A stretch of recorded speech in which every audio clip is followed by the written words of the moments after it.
Chapter 51. Last Rites. Yo. 6. Ori subduedly greets the Merc as he approaches, already finding the man standing before a large bit of disturbed earth with a shovel in hand. You already buried him? 6 gives a small nod before stabbing the shovel into the dirt. He didn't have a place in mind for when he died. He won't be disturbed here. It's good. Peaceful. Ori offers sincerely. 6 had picked an area near the Tama viewpoint, south of Rancho Coronado, which overlooked the whole of Night City. While the area was completely devoid of most plant life due to the sun perilously beating down on it, it was also one of the least traveled areas in the region, despite the nice view. Ori did take notice of the lack of any gravestone, however, but discards it thinking 6 did it on purpose. An unmarked grave suits him? I doubt he'd have liked people gawking at him. 6 huffs. He hated people, despised them, barely tolerated speaking with most. Ori crooks a brow at him. Max didn't seem like that to me. He liked you, for some reason. 6 shakes his head almost mirthfully. His name isn't Max, either. He trails off, taking a glance at Ori. Bailey Rice. Bailey Rice? Ori parrots. Doesn't suit him at all. He remarks. It doesn't. There a reason he used a different name? Solos like us don't really need it. Though, I can't tell 6 ain't yours either. He questions. To protect? The Merc steps backwards and moves towards the cliff overlooking the city. I've said my piece. I have something to show you when you're done, he states, leaving Ori on his own. Ori looks down at the disturbed earth and rubs his arm anxiously, feeling the area where the Smart Link implant had been installed under his skin. With the nanites, surgery was only as harmful as a paper cut. That didn't mean he wasn't left with phantom pains. After all, you needed to be awake for my cybernetic installments, to make sure it's hooking up with your brain and interface correctly. He shakes his head, forcing his mind not to drift. Hey Max, or is it Bailey? He pauses. I got you killed. I've gotten a lot of people killed. Not scum like Maelstrom, but innocents, family, friends. He sighs. Guess I'm just waiting for when it's my turn. Wonder what you'll say when I see you again? Something sappy like it ain't your fault? Something resentful? Uncaring? He lets out a shuddering breath, only now spotting the glint of metal coming from the ground. Old coins? Had 6 put them there? He shakes his head and smooths over the dirt, burying them from view. All I want to say is sorry. Sorry for getting you involved in my personal shit. Sorry for relying on you. Sorry for getting you killed. Not like it means anything now. I'll look after 6. Who knows what he'll do without you there keeping his head on. See you later. Rest in peace, Max. Ori glumly walks over to 6, sitting himself next to the Merc, who presents a cig to him. He takes it, releasing a few puffs before letting out a long sigh and admiring the view. You done?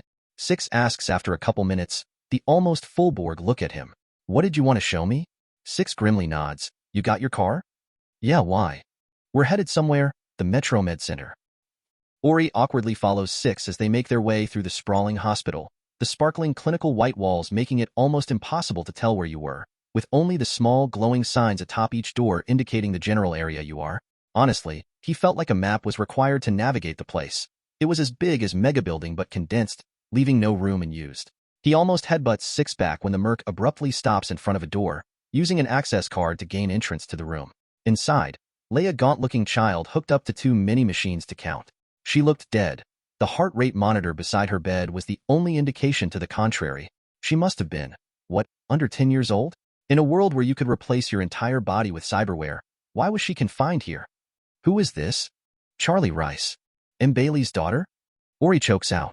So he'd not only killed the man, but ruined the life of his daughter. It sounds about right for how well he is at destroying everyone around him. Adopted daughter. 6 sits on the edge of her bed, taking one of her pale hands into his own. She's been here for 2 years, no sign of her waking up. What's wrong with her? A genetic disease. They say the neuroplasticity of her brain is stunted. Her nerves aren't developing properly, and even if she did wake up, she wouldn't be able to learn anything. 6 trails off. There's no cure? No official cure. There's cyberware in development in Japan designed to fix this. Somehow, there is a reason Bailey never installed cyberware. All of his funds went into this, keeping her stable and saving enough to buy a prototype.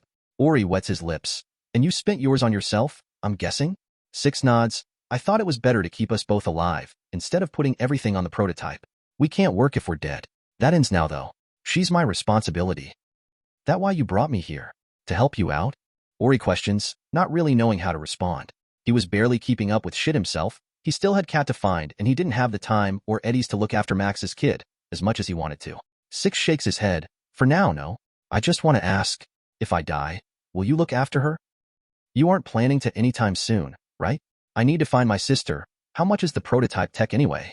100,000 eddies. 100 dash. He stifles his shout. That's too much. How could they charge that amount for anything? Let alone some cyberware? They have a monopoly on the tech. The corp decides the price. Anyone who needs it is desperate enough to pay anyway. Six explained with a severe scowl. Why am I not surprised? Ori mutters before firming his expression. Forget being dead. I'll help once I've found my sister. Okay, I owe him Bailey that much. Six lets out a sigh and acknowledge him with a small nod, not seeing the need to verbalize his thanks. Ori could tell the guy was grateful regardless. Chapter 52. Stalkering. A week passed since Max's death, yet things didn't seem to have changed much. While Max's absence was dearly noted, Ori continued to attend gigs with Six as a two-man team, sometimes doing small jobs for the Mox with Rebecca to repay the debt they owed. Honestly, it was less of actually debt and more of a collaboration. They were still getting paid after all, and it wasn't like Susie was sending them on suicide runs or anything. The gigs mainly consisted of odd jobs around Kabuki, patrolling the borders of the Mox's turf, checking on bars and clubs under the Mox's protection, and occasionally providing extra security whenever a known name decided to visit Lizzie's bar. A considerable departure from what Ori had been doing with Max and Six. He'd not gotten into a fight since, not unless you count getting his ass beat in a fistfight against a couple unruly bar patrons. Yeah, Six had started giving him basic hand-to-hand combat lessons after that. Ori was half tempted to buy one of those introduction to fighting BDs that taught you martial arts. Maybe when he had more time in eddies. On another note, his upgrades via the nanites had continued. His lungs had been upgraded, and he was now looking at enhancing his skeletal structure. After that would be his tendons and ligaments, then muscles themselves. As much as he wanted to just skip everything and get gains, having muscles too powerful for his bones and ligaments would cause him to literally tear himself apart. Definitely not something he wanted to experience. Beep beep. Ori crooks a brow from the couch he was laying in. If it's Quentin again, I swear I'm a dash. He mutters before noticing who it was. The corpo had been calling him on a semi-regular basis to hire him into a security team. Seems like he trusted Ori far more than anyone else after that incident with Sasha. Not that he was complaining. It probably paid well. But he wasn't going to lower himself to working for them, his past experience aside. What they'd been doing with Charlie Rice was despicable. Monstrous. He shakes his head and focuses on the call. Receiving call. Judy Alvarez? Finally. He'd been waiting for this call for days now. He and Bats had sold off all the cyberware and asked Judy to arrange a meeting at the afterlife. The lines for it were long, of course, which is probably why it took so long. But late is better than never. Yo, Judy, good news I hope? He questions eagerly as the holocall opens up. Yeah, very good news. I've got you a meeting with Miss Afterlife herself. Roga Mendiers, she excitedly states. Really? No shot? You aren't lying to me, are you? Course not. I wouldn't lie about something like this, Ori. You better be free tomorrow morning, otherwise I'll dropkick you across Kabuki. You have no idea what a pain in the ass it was getting this far, she remarks while folding her arms. And you have my eternal respect for that.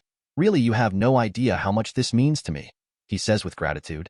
He'd originally tried to get Bats to organize the meet, but they quickly realized how underqualified the Ripperdoc was for it. It lacked any connections, any proof of his identity. Hell, most didn't even think Bats was his real name. Thankfully, Judy had been all too eager to help. Really, if that girl wasn't into women, he might have fallen in love with her. Even then, he admitted to himself he was conflicted. No problem, Ori. I'd do this for anyone that asked, let alone you. Let's just hope your sis is all right once we find her. She smiles but pauses. I do have a request for you, though. If you'd hear it? Ori nods. I'm all ears. I need you to tail a friend of my home. She works as a joy toy. Yeah, I'm not happy with it either, but she's got to make a living somehow. She sighs. Apparently she's been receiving requests from someone she blocked a week ago. Something about him asking to marry her. Must have been good at her job. Ori jokes, getting a small glare from Judy. He gives a mock cough into his fist. Please, continue. These requests have increased from 1 a day, to 2, to 5. Yesterday night she received 30. That creep's probably gonna blow anytime soon. And I'd like to have someone I trust be there when he does. Can you do that for me? Ori crooks a brow. Wouldn't the Mox be better suited for this? I'm not exactly the best merc around either. He admits, knowing his limits. She scoffs. You know how it is. Mox can't spare anyone for something as small as this. Can you do it? He nods. Yeah, just give me the time and place and I'll be there. Thanks a lot. I'll send you the debts. Got it. Call in. Ori lights up a cig and blows some smoke up into the air. Looks like I've got a date for tonight. He grins to himself. Hey Bats, we've got a meeting at the Afterlife set. Really? Fuck yeah, we do. Later that night, Ori leant against a lamppost overlooking an alleyway where his target was stood. Hazel, a cute-looking joy toy with short brown hair and a tight latex dress that barely ended below her upper thigh. He could see why she was being stalked. That girl had an ass that didn't quit, and boobs that despite being so large seemingly defied gravity. Was there a cyberware that made your tits perkier maybe? She was idle waiting on the corner with a cig in hand, posing sensually to the men and women who walked past, attempting to goad them into hiring her. Thankfully for Ori, it seemed she was having a slow night. At least he wouldn't have to wait outside her hotel room while she was getting reamed or something. Finally, giving in to the chill air and lack of customers, she lets out a sigh and begins making her home, prompting Ori to follow. He flicks his cig away, but just as he starts moving he notices someone who had the same idea. A relatively handsome Mexican man with short-cut hair and a trimmed beard, as if he'd seen a barber. Had he dressed himself up to meet his wife? Whatever. Time to move. Chapter 53, Get Some. Ori follows Hazel and her stalker all the way to her home, a mega building which housed thousands of apartments. They head up multiple stories until they finally reach an apartment door, and that's when the stalker decides to strike. The man walks over and attempts to act surprised when he spots Hazel, but the fear in her eyes clearly communicates how suspicious his presence was. "Oh, Hazel. Weird that I'd catch you here." "Emilio, I thought I told you. I want you to stay away from me," she states, stepping backwards towards her door, likely to get inside before he managed to do anything. Babe, I thought you were joking. Why wouldn't you? I definitely felt that we had something special." "Special?" she mutters in confusion. "You pay me to let you screw me and jizz on my back. If that's special, then most of Night City has something special with me." Don't say that," he angrily spits, taking a step forward which is matched by Hazel who backs away. "None of them have what we do. It makes me sick that you have to do this work. I'll protect you. You'll never have to serve one of them again, I swear." "I don't need your help. Stay away or dash," she stutters out, trying to think of a threat. Her latex dress didn't exactly come with pockets, nor would her clients appreciate her bringing weapons. Ori takes this opportunity to step forward, cocking his pistol. "Or you'll have to deal with me." He glances at Hazel. Judy sends her regards. She breathes a sigh of relief at that, feeling as though the situation was handled. Emilio, however, wasn't so happy, turning an angry glare at Ori. "Who are you to come between me and her? You don't know her like I do."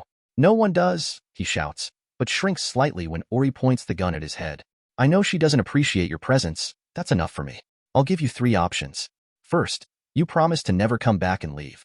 Second, you don't promise and I shoot you. Third, you attack me and I shoot you. Many, many times." He notes both Emilio's and Hazel's stiffened expressions, both clearly horrified. "So, what'll it be? Just remember, I'm not the one who has to clean up afterwards. Don't kill anyone." Hazel gets out. I'll be ruined if you do. Word'll get around." Emilio's eyes soften at that. "Yeah, see, she doesn't want me dead. That's love." Ori sends a glance at her. "You serious right now? He knows where you live.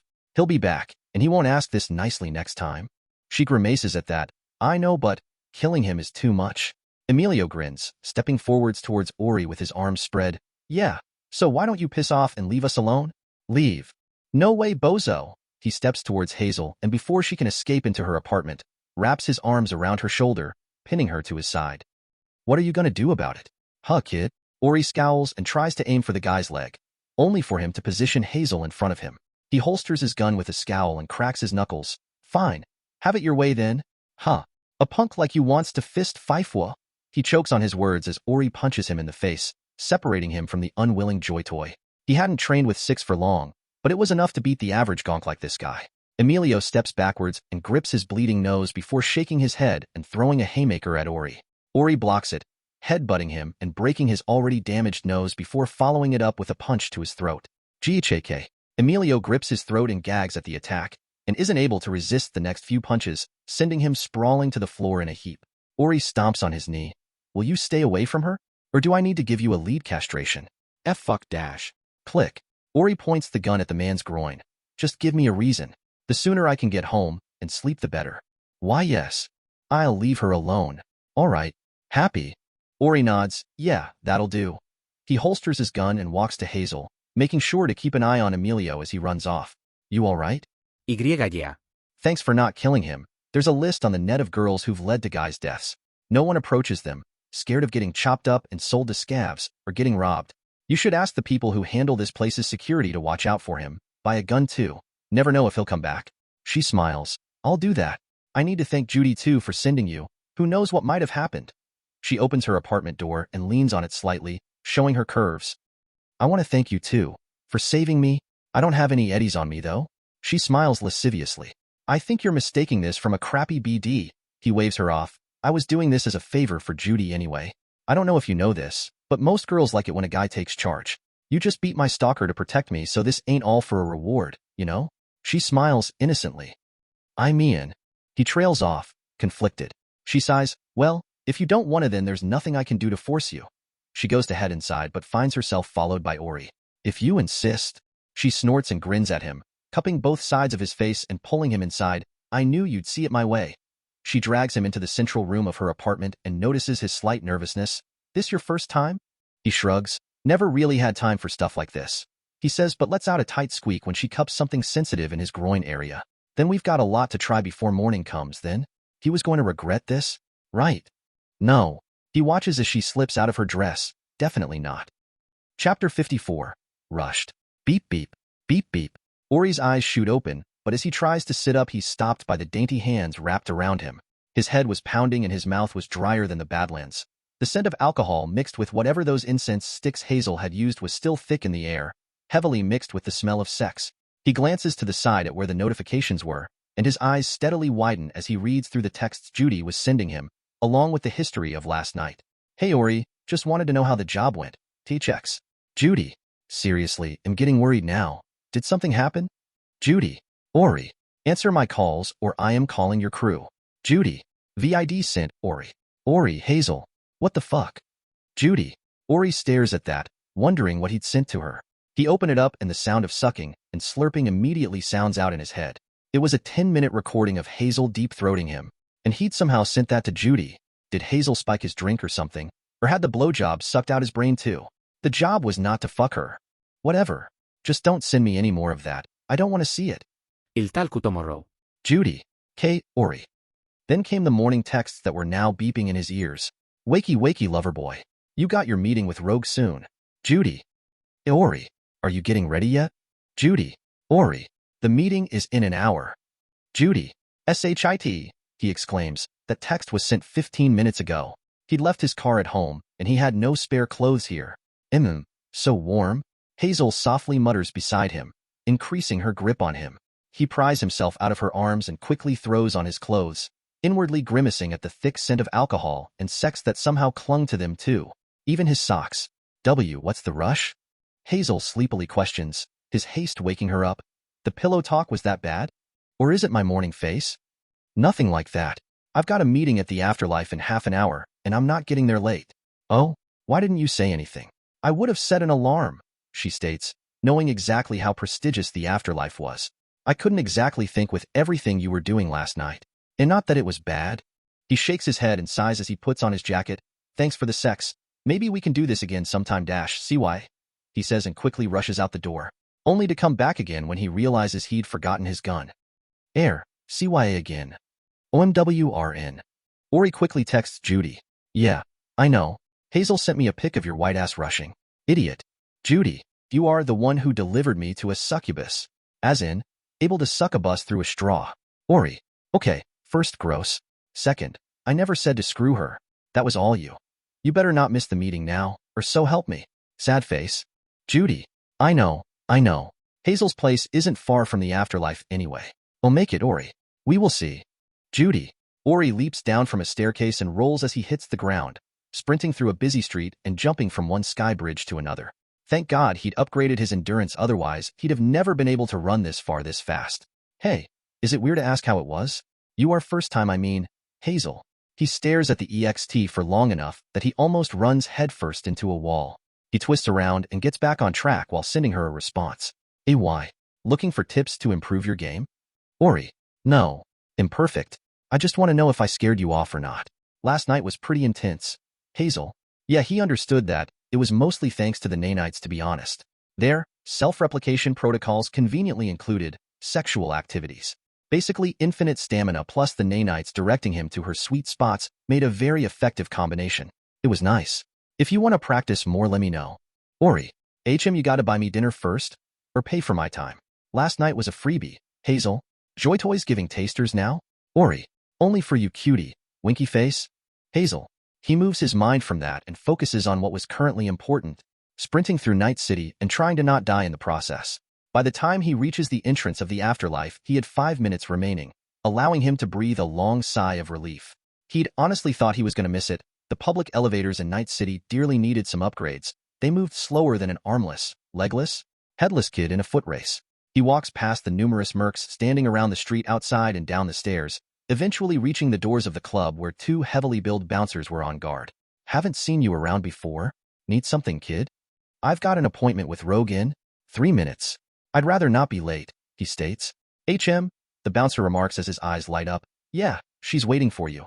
Head in, but be quick. People like you don't last long here. Ori shrugs and steps inside, walking to the bar where a brown-haired girl was serving drinks. She sends him on his way towards a seated area in the corner where yet another bouncer waited. He just looks Ori up and down before ushering him in. Inside he found Rogue, an older woman with blue hair and black marks on either cheek, wearing typical punk clothes that were uncommon for a fixer of her status. She was currently wearing a BD headset, but didn't seem to be all that focused on it judging by the cig in her hand. She slides the device off when she hears Ori approach, tossing it onto the table as she looks at him. Sit down. I've got something on in 15, so let's be quick and get to biz. What do you want, Ori Quadrano? Chapter 55. Rogues. What do you want, Ori Quadrano? Ori drops into the seat opposite her. Don't you already know? I doubt you would have met me here if you didn't.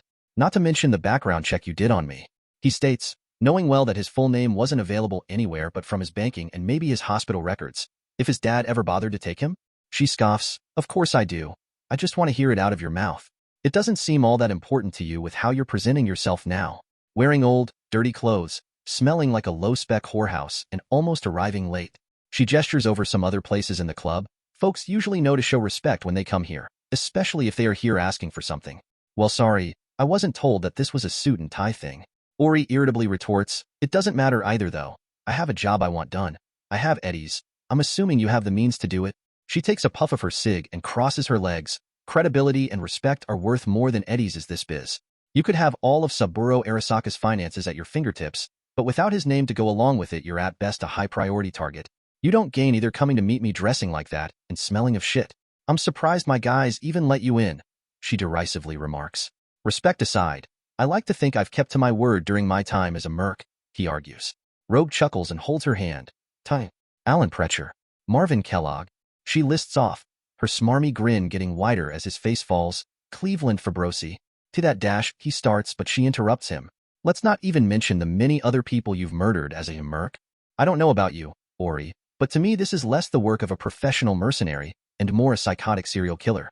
The only credibility I can see, if your remarkable ability to murder those unrelated to you or your work, even those who provide said work, who would want to hire, even be seen talking with you. Someone who killed both his fixer and the client he was working for? Ori lets out a cold breath and folds his arms. To know what you're talking about. Taxian attacked me during a job. Marv was a personal thing. Everything else you listed wasn't done by me. Please, she scoffs. I like to know what goes on in this city. I'm not an idiot. Alan Precher goes missing after accepting a job from Cleveland Fabrosi. 1 you and 2 others accepted. Precher ends up dead with his head cut off, and not long later Cleveland Fabrosi gets zeroed in a parking lot. All while Quentin Fabrosi deposits a large donation into you and your friends' accounts. That's not to say I don't sympathize. Precher was an insufferable bastard, and Cleveland's insistence to alter the deal he made with you would have angered most other mercs. I'm just saying, it doesn't look good on your resume. Ori sighs and irritably scratches the side of his head. What's this about anyway? I doubt you interrogate everyone who comes in here with a job. Rogue shrugs, dabbing her cig in the ashtray on the table. As I said, I like to know what goes on. You are an unstable, if predictable force. What do you mean? He questions, not sure what she was referring to. He hadn't been a merc long enough for her to find patterns, nor had most of his jobs required intentional action on his behalf. I mean, you're not all there, she taps her temple. I have no idea if you're halfway to Cyber Psycho Town, or if you're just naturally sociopathic. As far as I've seen, you have only 2 sides to your modus operandi, passivity and violence. Your gigs always end in one of those 2 categories. Can't say I'm surprised, though, given your associations. He quirks a brow at her. I kind of like to get paid, which means I have to take action if someone tries to screw me, he retorts.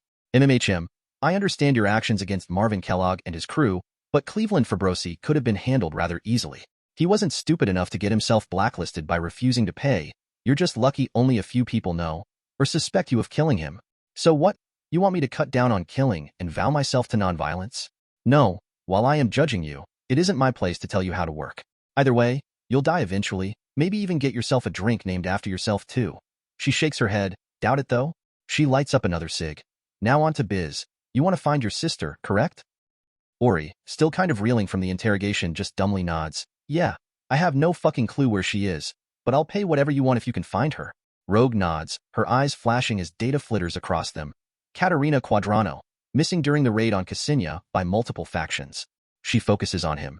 And you are sure she wasn't killed like the rest of your family? Ori grits his teeth at the memory of the mass grave site. Yeah, she wasn't there. He pauses. Wait, do you know why Cassinia was attacked? He questions, wondering if she knew anything about the old man who was responsible for it. The side of Rogue's lips twitch as if she was remembering a funny joke. I do, but I assume you'd rather find your sister? I doubt you can afford both. She nods at his silence and continues. Possible locations of Caterina Quadrano, Maelstrom, animals, tiger claws, or perhaps the Scav groups that took advantage of the situation. To be honest, I have no idea if she will ever be found. 43,000. We'll decide that after I've run out of eddies. Chapter 56. Clubbed. The meeting with Rogue soon came to a conclusion, both agreeing that they'd use the eddies Ori had provided to search for Kat until it ran out. If they found her before that, he'd get whatever is left of the money, apart from the finder's fee, obviously. Ori couldn't really he was happy, to be honest. The fact that Rogue had so much information on him and the secret shit that should have been kept hidden, yet knew nothing about Kat's location rubbed him the wrong way. Using her resources to act like a smug bitch doesn't seem all that efficient. There was also what she knew about Cassinia. He wouldn't touch it for now, but when he had the chance he'd buy whatever information she had. Even if it was just a confirmation of what he knew already, it'd be good enough, if only to settle his mind. Beep beep. Hey Ori, you get to the meet okay? Judy. Yeah, made it just in time. Rogue is on the case now, hopefully she will find something. Ori. Great. That good to hear. I don't know how I would be in your situation. At least I can help. Also, Ty for helping out yesterday, smiley face. Judy. No probs, happy to help. Hazel ain't someone who should be stalked. I get why you wanted to help her out, Ori. Yes. I was gonna pay you, but seems like she already did. Look, I'm not gonna tell you how to live your life, but you should probably stay away from girls like Hazel. Just some advice, Judy. And why's that? She didn't seem all that bad to me. Ori. Ori, forgetting the obvious risk of getting the clap. Hazel ain't the kind of girl to give for free. She's expecting you to come back with wallet in hand. Who knows, you might turn into Stalker Boy 2.0, Judy. Ori inwardly grimaces. He had been thinking of renting her time again, but he held back because of Kat. Still, Judy wasn't wrong. Alright, Mom. They'll stay away from the big bad Joy Toys. Happy? Ori. Niño tonto. Whatever, it's up to you. Also, QS been asking for you. Check your texts. She got an important job apparently, Judy. Got it. Thanks, Ori. He steps out onto the pavement and calls a cab while flicking through his texts. And look at that, Susie needed him for a job tonight. Maybe he'd get a full night's sleep tomorrow? Ori enters Lizzie's bar freshly showered and with a new set of clothes. He spots his crew, sitting in one of the booths in the corner. Rebecca and Six were sat opposite each other and seemed to be bickering about something. The Borg Merc tuning the girl out as she speaks. Still, he could tell Six wasn't in his usual dour mood due to his foot bobbing up and down. It wasn't following the music, but it was close enough. Who knew he liked techno-rap? Yo, Susie tell you what we're here for yet? Ori greets and he sits next to Six, his eyes focusing on the guy's hands and neck. You get new cyberware? Six shakes his head. Had to sell some to pay for the upkeep. He states meaningfully, not wanting Rebecca to know what they were talking about. I replaced it. No loss of combat effectiveness. It really costs that much? Ori questions, slightly shocked. You guys just gonna ignore me? Rebecca grumpily asks. I get that from the sad metal giant here, but you Ori? Are you still mad at me or something? The jobs we are doing for the Mox do not pay as well as the ones Max got us. Not as many either. Six responds, ignoring Rebecca. It's fine, I will manage. If you're sure. Rebecca huffs. Susie said she'd be down soon. Say, you guys do anything outside of gigs? You're always so serious. Ori shrugs. Not really, almost never have time to myself nowadays. She hums thoughtfully. Maybe I should take you about the town? A boring guy like you needs a push to do anything at all. Why do you think of shooting ranges? Waste of bullets. Partying, she continues, unwilling to give up this avenue of discussion. Overpriced drinks. He states, truly the prices bars sold drinks for was ridiculous. You could buy a whole bottle in a regular supermart for the same price as 3 shots. And don't even mention some kind of cocktail, mostly mixer shit that somehow quadrupled the price of the drink. Those synth lemons and limes weren't worth the space they took up either. Seriously, you're almost as boring as my bro. Your bro? You have a brother? Yeah. Name's Pilar, massive douchebag. Forgot to pay the rent for our apartment and ran away for a while. Reason why I joined the mocks in the first place. She scowls down at her drink. If it weren't for him, I wouldn't have gotten this sketchy cyberware. I thought your stuff was pretty preem though? She scoffs and points at her pale arm. You think I wanted to look like a snowman? I needed something to stop me getting flatlined, so I got some prototype subdermal armor. Problem is the trash screwed my blood vessels, almost causing all my skin to rot off me. Got it fixed, but this is the result. She mutters with a sigh. He hadn't thought she was upset about her white skin. He thought she'd modified herself. She always acted like the world could explode and she still wouldn't care. Personally, I think it's pretty cool. White skin and pink tats. Makes me wonder if you taste like bubblegum. He grins. She looks up and her frown twists, matching his grin. Ooh, that's so? You choose the color of your eyes too? Or were they prototype as well? Rebecca shakes her head. She rubs a finger on her bottom eyelid. I chose the pink, but the green is part of my smart systems. Couldn't get rid of it without trading out my eyes, which ain't an option with how much they cost. Why? You looking to chrome up? You were a skin about my cyberware back in the warehouse, weren't you? Maybe not my eyes for now. Some armor would be good though.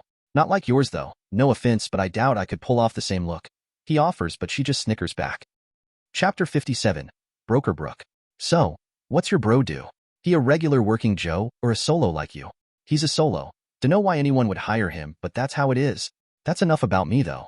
I want to hear from our junk man. She leans forwards, looking at Six. No offense, Ori, but hearing more about your past is a major downer. He shrugs. Fine. Not like I want to remember it either. Rebecca sends a dull look at him. Ugh. Even hearing you talk about not talking about it is making me feel bad. She turns back towards Six. So, let me guess. Your mom was a princess and your pops was a sentient janitor bot? Six folds his arms and frowns at her, not responding. No one likes quiet emo guys like you. She huffs into her drink.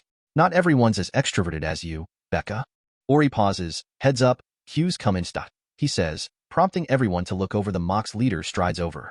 Good to see you guys having fun, but playtime's over. Time to start some real biz. She states as she slides a shard onto the table, which Rebecca immediately snatches up. Her eyes glow as she plugs it into her port. Afterwards, turning to Susie, geez, you aren't lying about real biz, huh? She slides the shard to Six. Weren't you the one saying you didn't want a gang war? Now you're sending up into the tiger's den. If you'd take the time to look through everything, you'd see that I'm not sending you on a suicide mission. I looked at it. Rebecca snootily folds her arms. Looked at doesn't mean read. One of the many reasons we kicked your whitest out. Susie S. shakes her head in exasperation. Kuroda Yasushi, data broker who likes to play neutral, worked with us occasionally. Ori inputs the shard and looks through the data provided. It showed the basic map of Kabuki, specifically the eastern part near the shore where a small shantytown sat. It was separated from the other parts of Kabuki via color shading. On the side, the meaning of the colors were displayed, turquoise for Mox territory and red for Tiger Claw. Looked like the entire shantytown belonged to the Tigers, which surprised Ori given how close it was to Lizzie's bar, the headquarters for the Mox. I'm guessing you want us to capture this Kuroda, unless you're saying you want the shantytown burned? That don't sound like a rejection. She mutters in consternation. But no, that slum can stand for now. I do want that broker captured though. Piece of shit sold us lies which got some of my girls killed. You sure it was intentionally malicious? Ori questions.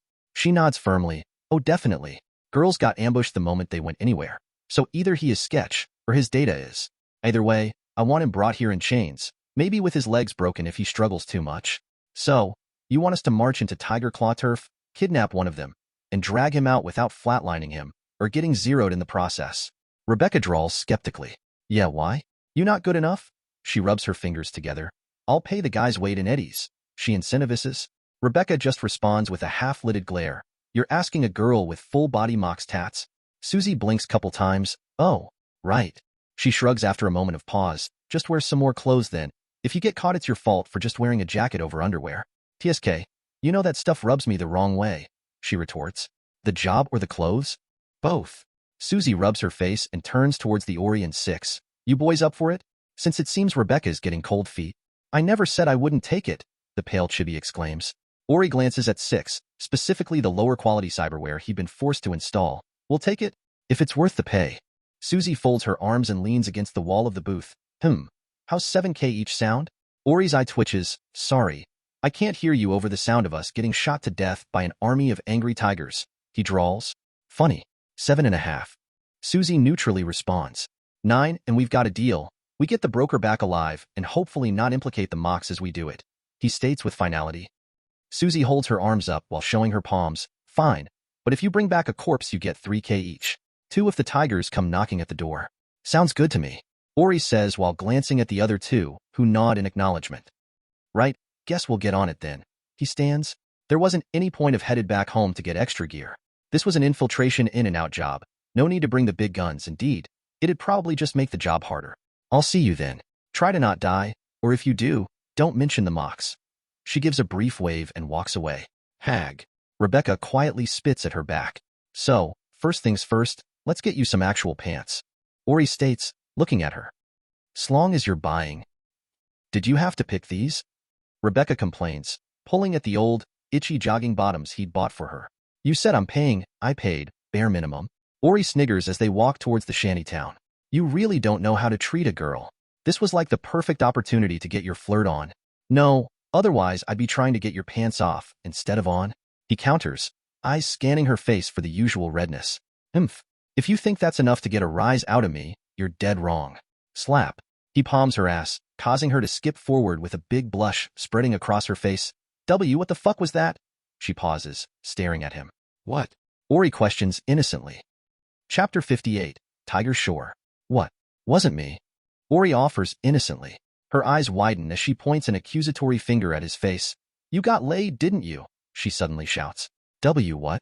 Ori utters in response. You heard me. You're acting like my bro the morning after he sticks it in a joy toy. Thinking you're big shit. Where'd my wimpy lamppost go? She questions, stepping forwards and gripping the lapels of his jacket to shake him. Did one of those hoes steal you with her beef curtains? Quit it. He tries to brush her off to no avail. Yeah, I got some, but it isn't anything dash. You got some, she squawks, pushing him at 6 while relinquishing her hold on him. Whatever.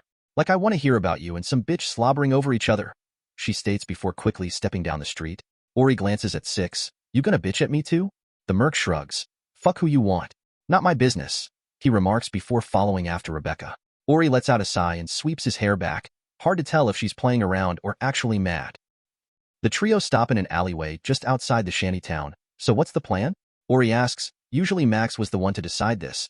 6 took charge during the Marv hunt. But that obviously hadn't gone so well. Not to mention his usual reticence to speak at all. Come to think of it, Rebecca probably wasn't a good person to ask either.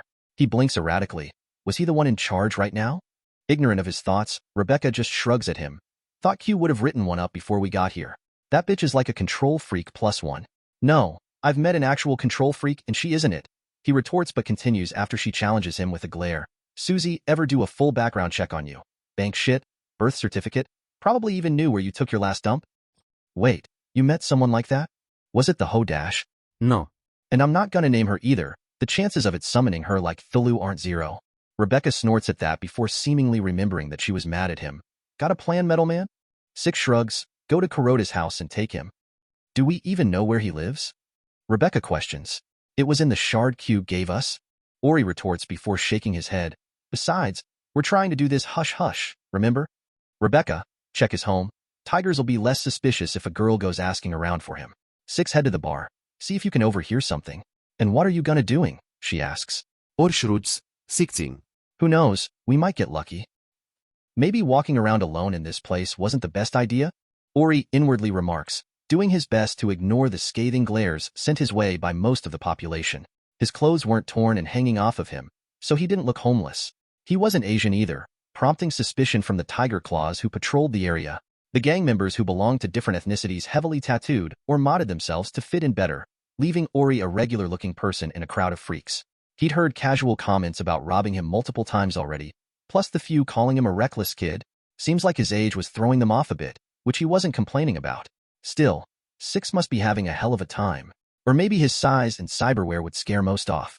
Seriously though, the shantytown was shittier than even Ksenia was. An alleyway wasn't complete without a corpse attracting flies, and he swore he saw a rat the size of a dog earlier. While he'd like to leave as soon as possible, the job was turning out harder than he'd thought. He'd visited most of Kuroda's haunts, yet hadn't spotted the man. 6 and Rebecca hadn't found him either, leaving them with few options. They might even have to come back tomorrow, making their presence more suspicious. Sighing, he meets up with Six and Rebecca in an alleyway, both looking fed up with the situation, even if Six was doing his best to hide it. This sucks. Rebecca complains as Six wipes off what is presumably someone's spit from his shoulder. Can we go yet? I've had enough of old creeps coming on to me. One more and I'll shoot their itty-bitty nuts off. I've checked every public area, so either he's hiding inside somewhere, or Ori turns and gestures down the road to where the river was.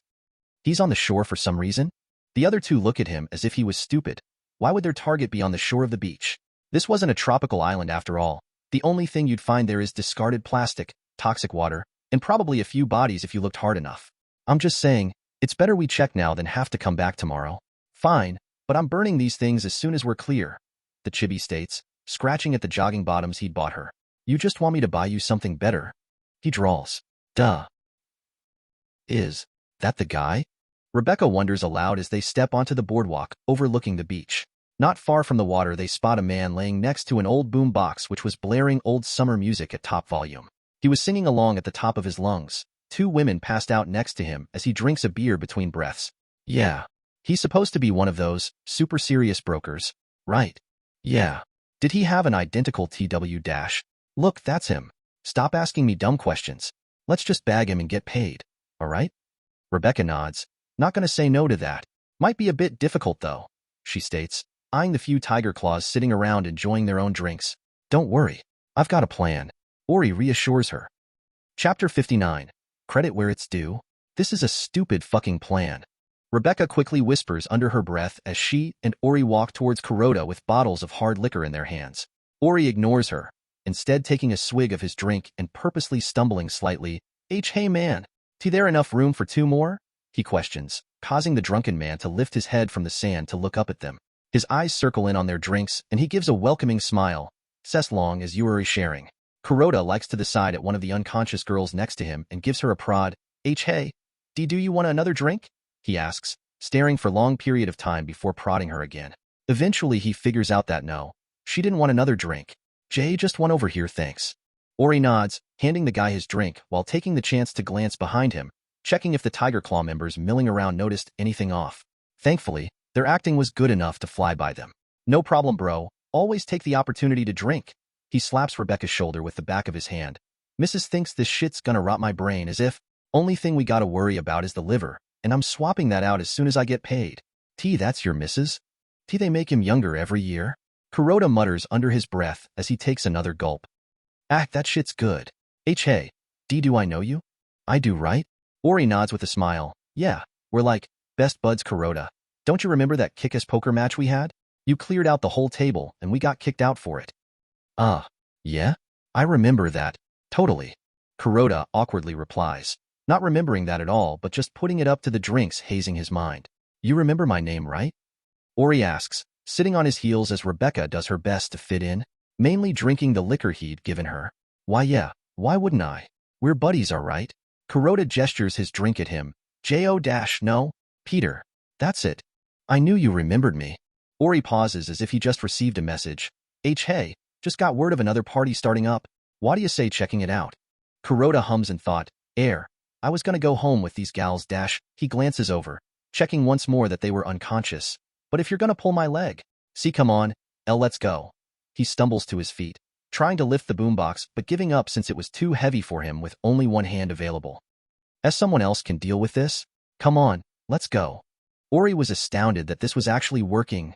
This guy was either the chillest person in existence, or simply too drunk to tell fantasy from reality. Really? Did he look like a Peter? The Tiger Claws only gave them a cursory glance before going about their usual things, completely uncaring about whatever they were doing. Drunk folks wandering around the shantytown wasn't strange after all, especially not Kuroda who'd been on a bender since yesterday. The guy had apparently been celebrating hitting it big, and a promotion, which he wouldn't divulge no matter what way Ori tried to phrase the question. Other than that he was all too happy to spill whatever he had. It was laughably easy to lead the guy out of Tiger Claw territory, but he seemed to be catching on when Lizzie's bar came into view. Peter. Today party isn't in there, is it? He questions, arm holding his drink drooping anxiously. Six who'd been tailing them stepped behind him, almost causing the man to jump out of his skin. What's the big idea here? Peter. Sorry buddy, no hard feelings? Ori offers with a shrug before Six throws the guy over his shoulder and marches through the doors of Lizzie's bar as the guy squirms. He tries to scream, but Six just gags him. Susie was already at the bar, and her mood instantly brightened up when she saw them arrive. That was quick, not a scratch on him either. She looks Kuroda up and down. The Tigers notice anything? Ori shakes his head. They think he's still partying somewhere. She smirks. Good job. I'll send you the eddies later. She snaps her fingers. Someone lock this asshole up?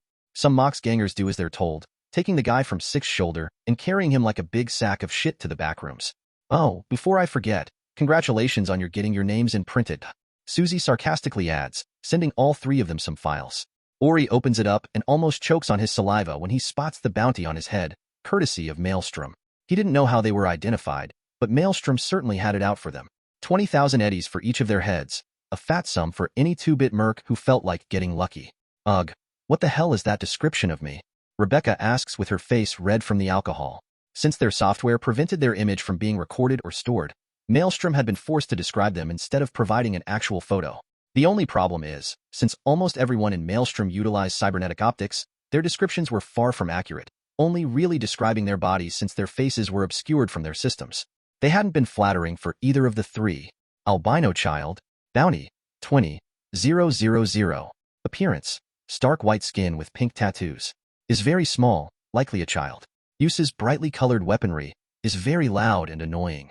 Big black bot, bounty, 20,000. Appearance, very tall. Wears full black body armor, uses camo tech, is likely gay. Small cock merc, bounty, 20,000. Appearance, skinny, overcompensating with big gun, probably abandoned by parents. The fuck? Are they actually trying to find us or just doing this to piss us off? Ori wondered aloud, twitching at the name he'd been given. Chapter 60, Virtual Realities. Hee hee, I knew you guys would enjoy that. Susie all but cackles to herself. I would be too worried about it. But watch your backs, never know if someone will get an idea, she says before leaving. Maybe we should hit him again. Rebecca ponders. Kick the shit out of them until they give us some good names. I'm not letting my merc name be Albino Child. Ori snorts. You think I want to be Small Cock Merc either? Six is the only one who didn't get a blatantly insulting, other than the gay part, obviously. He adds as the merc scowls. Whatever. Rebecca exclaims, the gig's done. Let's us three go do something. Six shakes his head and quietly departs, leaving Ori and Rebecca alone. The girl had finished the liquor he'd given her, leaving her more excitable than usual. Looks like it's just us two. Come on, let's do something. I thought you were still being mad at me, he questions. I still am, but I can be mad and hang out at the same time. Unless you say no, then I'll be super mad, she presses. Hanging out with an angry albino child dash. I will hurt you. She scowls at the name before shaking her head. You're a sad, boring guy with no hobbies. Let me take you somewhere. Maybe you'll like it.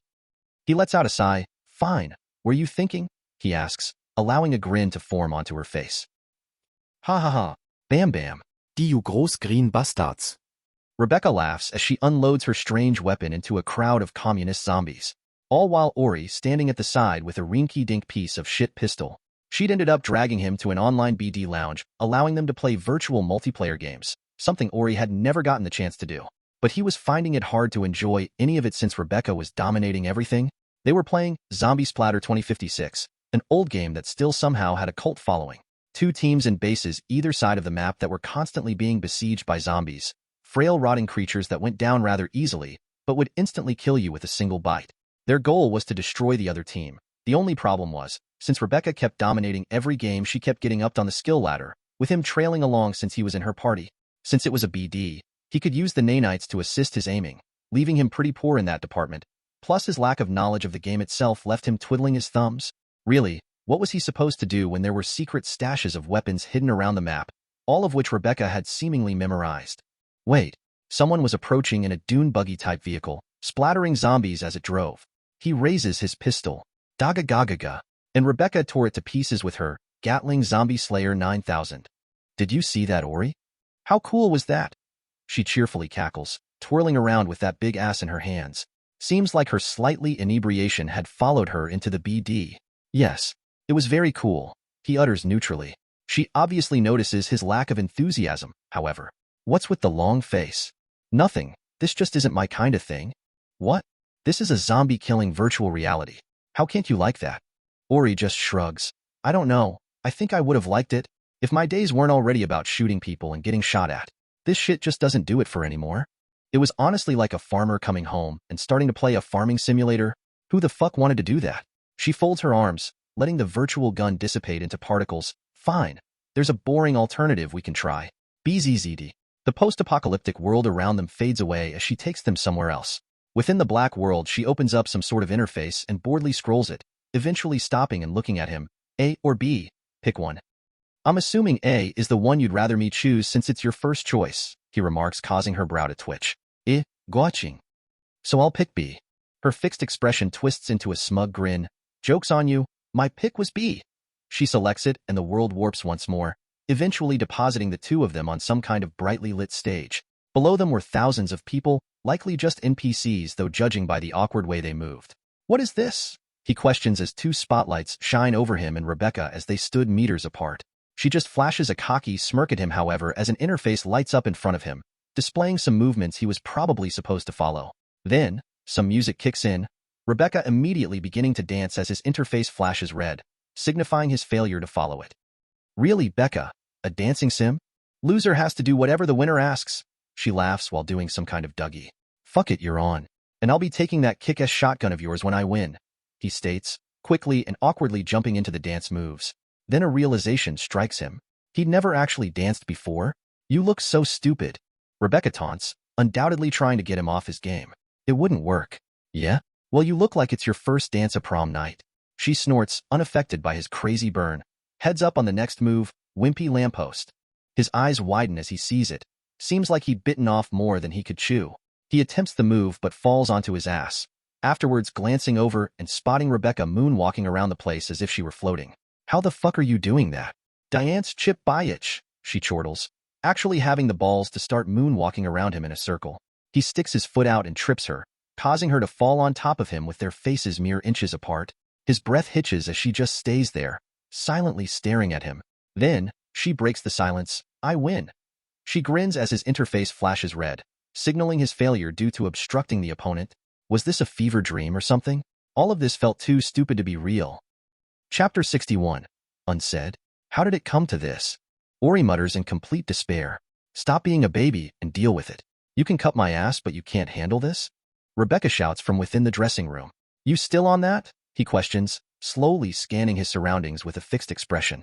No man should have to experience this kind of humiliation. He'd handled it with his sister when they were younger. But now? The looks other women in the female clothing store sent him stabbed in all the wrong ways. This was like throwing a fish into a volcano. The antithesis to his natural habitat. Be quiet. I can hear you brooding from here. Our deal said that you wanted me to help you pick out clothes. No one said anything about enjoying it. Let's see you enjoy this then, she states, stepping out from behind the curtain in her new outfit, or at least, what she considered an outfit. Since Rebecca's usual clothes consisted of thin black underwear under a jacket, he wasn't surprised when he saw her. Pale green booty shorts and a tank top that barely displayed some underboob. Well, since she was almost as flat as a billboard, it showed the outline of her pectoral. Almost immediately the whispers of nearby women reached him, prompting him to lower his head in a vain attempt to avoid their eyes. Well, she gives a few poses, most attempting to increase how big her bust looked. I think you'd look better with clothes on, he deadpants. She glares at him. What's that supposed to mean? You think my body's ugly? She asks as she steps over to where he was sat. That's a trap question and I refuse to answer it, he diplomatically says. As far as I'm concerned, there's only two answers. You either like my body, or you don't. She leans forwards, almost pushing her chest to his nose. Why we doing this, Rebecca? He questions, resting his head on the pillar-mounted mirror behind him. She folds her arms. Because you lost the bet, obviously. I mean, why did you choose this? He gestures around the store, specifically. He already suspected what it was, but his feelings for Rebecca were complicated. He wouldn't be able to give her an answer even if forced to. Besides, he was still crushing on someone else, Christy. Rebecca huffs at the question. You ain't dumb. You really gonna ask a girl that? He lets out a sigh. So you really dash. Hold it right there, mister, and shut your trap. Don't ask that question because I ain't answering it. She points between herself and him. Right now we're just buds, chums, whatever you want to call it. She then prods him in the forehead with her finger. I'm testing the waters, seeing if there's anything behind this thick skull of yours. So, until you grow the balls to ask me yourself or something else happens, shut up and enjoy the show I'm giving you on what was supposed to be a lost bet, she states, spinning around and heading back into the dressing room. Ori rubs his forehead while awkwardly staring at the curtains. I guess I was acting dumb, he mutters to himself, shaking his head and getting to his feet. Rebecca steps out of the dressing room in a new outfit, but pauses at Ori's absence. She scowls and kicks the floor, wondering if Six would but upset if she found their teammate and put a bullet in his ass. Who abandons a girl like this, huh? That two-bit no-good asshole. Who's pissed you off now? A familiar voice asks as it approaches. She turns and angrily stomps on the ground. The douchebag I came with Lou Dash. What? Get cold feet running off? She questions as she links the voice to Ori. He crooks a brow and tosses a paper shopping bag at her. You're not gonna bribe me, she states while opening it up. Contrary to her words, however, her eyes instantly soften. She pulls out a dark pink jacket and looks it over. This for me? She whispers. Looks like this, but slightly longer and pink. shorterl.at/nx03. Ori shrugs. Figured picking something I think you'd actually like would work better than whatever we were doing. Matches your eyes and tats, and will stop creeps from staring at your ass. Most of the time at least. You already bought it? She asks as she puts it on, noting how it ended below her mid-thigh. Yeah, got enough pockets for all your ammo too, Dash. He pauses when she hugs him, direly aware of the thin underwear she was wearing as his knee brushes past the coat and towards more sensitive areas. His thoughts are drawn away when she lets out a slight sniffle, however. Hey, are you crying? He worriedly asks. And no. Something's just caught in my eye. She wipes her eyes and looks up at him. This is the best gift anyone's ever gotten me, she says, squeezing the hug tighter, not explaining that it might even be the first gift she'd gotten. Pilar wasn't exactly charitable, even to his sister. He opens his mouth a couple times to answer, but finds himself failing. On the fourth try she interrupts him, however. Shut up. Just let me get this out of my system. She squeezes him a couple more times, each one becoming tighter as if a python was trying to constrict him, until finally she relents, stomping on his foot and letting him go before charging back into the dressing room. This don't mean anything. Really? I thought we were chums? That means a lot to me, he says, rubbing his foot, only to smirk when he hears her trip over herself. The rest of the hangout continues smoothly, Ori helping her pick out a couple outfits, underwear sets, before making a last stop at a burger place. After that, they each head home, concluding the not date. Chapter 62, Day of Birth. Bip bip bip. Bip bip bip. Ori groans as he turns off the alarm, tiredly sitting up and glancing at the notification. Oh, it's today, huh? Somehow he was surprised, despite how dumb that sounded. It was his birthday, and the alarm that had just rung was one he'd set up in an attempt to get one over on his dad and sister. They liked to bum rush him before he was even awake, jump all over him before carrying him and tossing him into an ice-cold bathtub. It wasn't like he didn't get them back, though. Last time he'd shaved his dad's beard completely off during his sleep. For his sister, he'd painted her face completely like a clown, which she only discovered halfway through the day. The beating and withheld food afterwards were well worth it. Not like today would be like that. His family was still missing, and Bats barely remembered his birthday back in Ksenia, let alone now.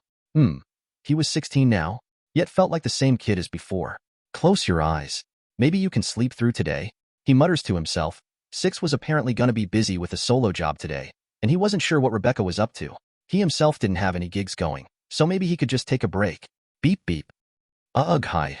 He groans as he looks at the notification, but his body throws itself into an upright position when he sees who it is. Hey Ori, happy birthday. Just wanted to let you know that I'm free today if you wanted to hang out. Or something, Christy. She remembered. He could have sworn she'd have forgotten. While they were technically friends, he'd always assumed he was the forgettable little brother you only thought about when visiting Ksenia. He smiles to himself and texts back after many rewrites as he wasn't exactly sure what he wanted to say. Sure. If you're available, I've got nothing else planned, Ash. No, that wouldn't work. Made himself seem like a loner charity case. She'd already had to lend him money after all. Sure, what were you thinking of doing? He simply replies, leaving it up to her to decide. Not a minute later, he received a response. There's a nice little coffee shop that opened up downtown. We can meet up there now if you like. Christy, send me the debts and I'll be there. Might take a bit though. Traffic around this time is killer. Oi. No probs. I'll see you then. Christy. Wait, did this count as a date? Boy and girl head spend some time about the town alone. No, he couldn't psyche himself out before the meeting. With that said, he grabs his best clothes, which essentially amounted to smart and slightly torn casual wear, and leaves a note for Bats who hadn't even awakened yet, saying that he'd be out doing some chores. After struggling for 30 minutes to find a parking spot, Ori eventually makes it to the coffee shop. Bean's Hub. A stupid name if you asked him, but the place must have been doing something right with how busy it was. He steps through the door and glances around. There were no free chairs or tables, each one filled with an assortment of people, varying from your typical pre-corpo war hipsters, to suits looking for a quiet place to conduct a meeting, to regular families just visiting to check the place out. His eyes do focus in on a table with one person on it, familiar tan skin and pink hair, under a wide-rimmed synth leather hat. That was Christy, all right. She was presumably using it to keep anyone from noticing her. After all, she and her bandmates were getting quite famous judging by the news stories he'd heard about them while flipping through T.V channels. He makes his way over and sits opposite her, smiling slightly as she beams at him under her hat. "Happy birthday!" she quietly yet excitedly offers as she grabs his hand and eagerly shakes it. "Thanks. How'd you know it was my birthday anyway?" "I remembered, obviously." She answers as if his question was a stupid one. He shrugs. "I mean, I'm only a skin. Since you probably have lots of friends, family, even business associates, don't take it the wrong way, but someone like me doesn't really deserve it." Ori trails off and looks up at her, only now noticing the frown on her face. "Ori, don't start talking about other people or deserving it, be it my attention or whatever else. For someone like me, there isn't a lot of people I can actually call my friends. Yes, I have got a calendar for the birthdays of my producer and others, but they only really receive a gift card or whatever." She shrugs. "I like to think we're friends. Doing something as small as this is easy, like I'd be forgetting your birthday either." She smiles mischievously. "Last year you kept asking me if I remembered it. I had no choice but to memorize it." He looks to the side awkwardly. That had been when his crush first started. He was a pile of nerves around her, even more so than now, which he displayed by basically badgering her to remember him whenever they met. Such dark, cringe times. "Dee, did you get drinks yet? This is a coffee shop, right?" he asks, changing the subject. She taps on one part of the table, causing an electronic menu to open up. "Pick what you like. I'll catch the bill." She offers after ordering a latte with an egregious amount of add-ons onto it. Chocolate, cinnamon, coconut shavings, double cream, and a bunch more ingredients that Ori hadn't ever encountered before now. Not wanting to take advantage of her generosity, he picks a basic large coffee, one of the cheapest drinks this place had available, despite its still rather large pricing. "So, how are things?" she asks as they wait for their orders to arrive. Chapter 63, Stardom. "So, how are things?" "They're going, I guess. Still not found a trace of Cat, but I've got people looking into it now. It's only a matter of time," he says, feeling his mood drop from the mention of it. She sighs. "That's a shame. I asked around, but no one I know has any way of helping with this kind of thing." "Sorry." He shakes his head. "Don't be. It ain't your fault. You tried as well. More than I can say for anyone else who survived Ksenia. What are you doing for work? It can't be easy given you lived most of your life underground." She looks him over. "You don't seem to be doing too bad, though."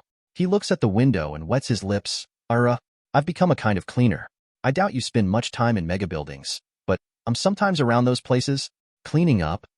"Ah, like a janitor," she questions, to which he nods. "Basically," he vaguely answers. "How about you? Got any new songs you want to leak to me? For publicity's sake, I mean." She giggles. "I would if I could, but if the suits got a peep of it, they'd string me up with my contract." She jokes and sits back in her chair. "Seriously, while I'm the one who makes the music, they're the one playing us like instruments." "Really? I'd have thought someone as famous as you would have some leeway. They can't make you disappear as easily as the rest of us." "You'd think that, wouldn't you? What about your bandmates? They having trouble too?" Christy snorts but widens her eyes at her own reaction, holding a hand up in front of her mouth. "Excuse me. Ahem, my bandmates and I don't have the best relationship. We got back together for the Eddies. They're not very nice people, if I'm honest," she admits. Ori hums, his eyes darting to the table as two segments come apart before rising up like a mini elevator. Their drinks rise into view, and they both take them, allowing the table to reset. He sips the coffee, which tastes slightly better than the average coffee you could get in Night City. With how much more it cost, he didn't think it was worth it. "Any good?" he asks her. "Yep. Shame I can't just bundle up whatever machine makes the drinks and drag it to the studio." She looks like she wants to carry on but pauses as her face begins twitching. Hashi, Ori. "You tell me if you needed help, right?" He tilts his head in confusion. "What do you mean?" "I mean, like, if you got in trouble, Dash." She glances around the store conspiratorially. "With the law?" Yeah. How was he even supposed to respond to that? "Never mind. Oh, why don't we take a picture to celebrate your birthday?" she offers, standing and sitting on his side of the table next to him. She holds up her hollow phone and takes a couple selfies, but frowns when she pulls them up. Obviously, Ori's face was completely artifact due to his software blocking it. If Maelstrom security cameras couldn't get past it, there was no way in hell her hollow phone was gonna do it. Must be something wrong with my phone? Ori nods. "Why, yeah, turn it off in one. Might work then," he states, quickly turning his software off to allow the selfie. She takes it and moves back to her side of the table with a big smile, sliding a rectangular box to him. What's this? A present. You mole people accept those, right? He chuckles, obviously. I still have that dash. He falters. That autographed record you sent. It's probably a pile of ash in my old house. He mutters in realization. Has anyone ever told you that you brood too much? Now come on, open it. He does so, opening the box and finding 2 shards, one containing another 5,000 eddies, same as what she gifted him last time, and the other, a complete list of all the songs she'd ever produced until now, unfortunately missing her unreleased ones. This dash. I know it's not much, but I remembered you kept asking me to sing for you. There's more under that. Raising a brow, he lifts the false bottom on which the shards had been laying and spots a ticket of some sort. 2 VIP tickets to the Ensemblerly concert in Haywood. How about it? She asks, grinning. You can bring your uncle with you too. Oh, of course, I'd love to go. You sure it won't be a problem though? Can you really just go handing VIP tickets out like this? Hee, those are the only 2 I'm handing out, so count yourself lucky. He smiles at her, happier than he'd ever been since Ksenia. I am lucky to have a friend like you, Christy. Beep beep. Both of them pause at the sound of an alarm. He looks at his interface but finds nothing, meaning it had come from her. She looks at her holophone and frowns. The studio wants me to redo a chorus, even though it was already perfect, she complains before quickly getting to her feet. Again, happy birthday, Ori. Sorry if this seems abrupt, but dash? No, it's fine. I get it. Go deal with work. Maybe we can do this another time. She nods at that and rushes off, leaving Ori sitting alone, still looking down at the tickets. Was this the greatest present he'd ever received? Yes, definitely. Nothing even compared to VIP tickets to see her sing. He gives a small fist pump, drinks the rest of his coffee, activates his facial obfuscation software, and leaves. Before he gets home, however, he stops by a few shops, picking up some clothes while also taking the chance to check the cyberware he might buy in future. The day had only just started, and it was looking up for him. Absolutely nothing could ruin this day. Cahpters 64, surprise. By the time Ori gets home, it's around midday.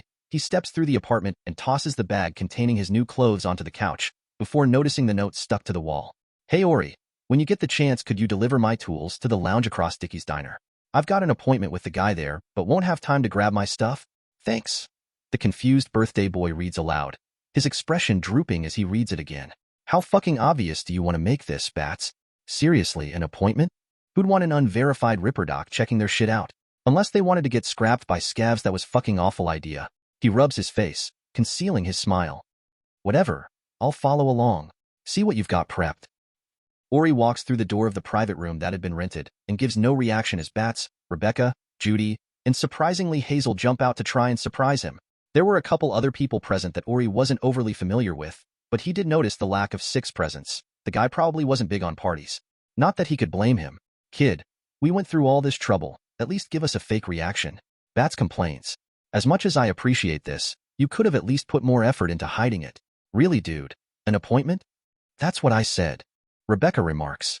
Ori shrugs. I'm honestly surprised he remembered my birthday at all.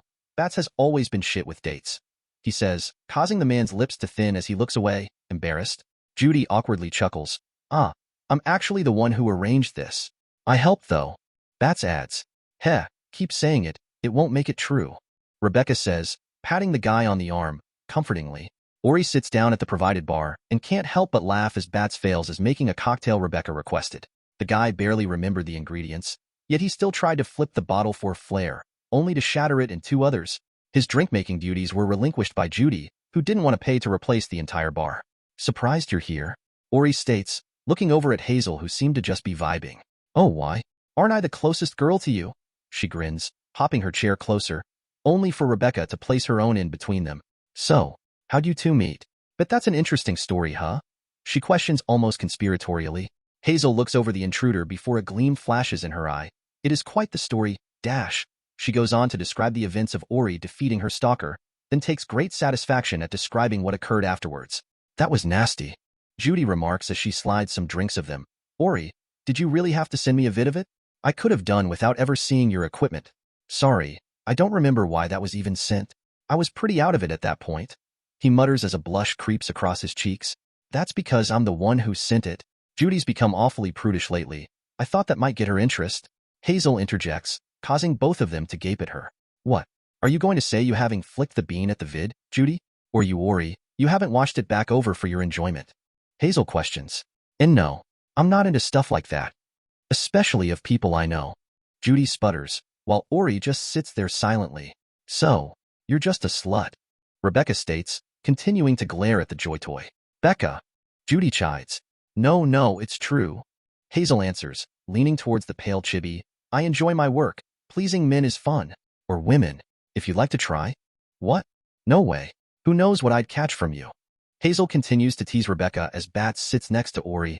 So, what were you doing in the morning? I know you didn't have any work to do. As for your excuse about chores, as you said, put some more effort into it. Ori shrugs, sipping his drink. I met with Christy. HM? Christy? Judy wonders aloud after listening in. Name rings a bell, but I can't put a face to it. That BD star, Christy Clert. Bats offers. Judy's eyes widen as she snaps her fingers. That, I remember now, saw her when I looking into your identities.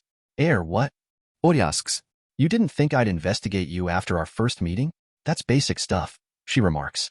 He shakes his head. No, I meant, what do you mean when you say you saw her investigating me? There shouldn't be any photos of anything of us together. Like, at all, he explains. Judy just crooks a brow at him. No, it was on her page and social channels.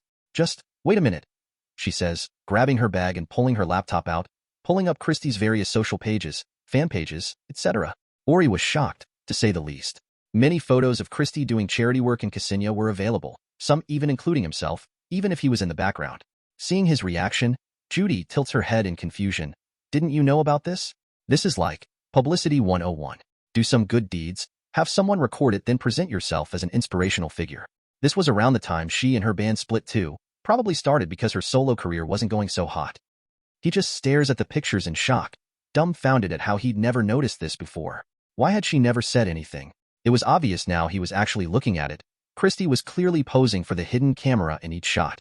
He remembered thinking it odd when he used to watch her, taking too long to pour soup, holding a lost child to her chest while smiling somewhere else. Ping. Oh. Oi.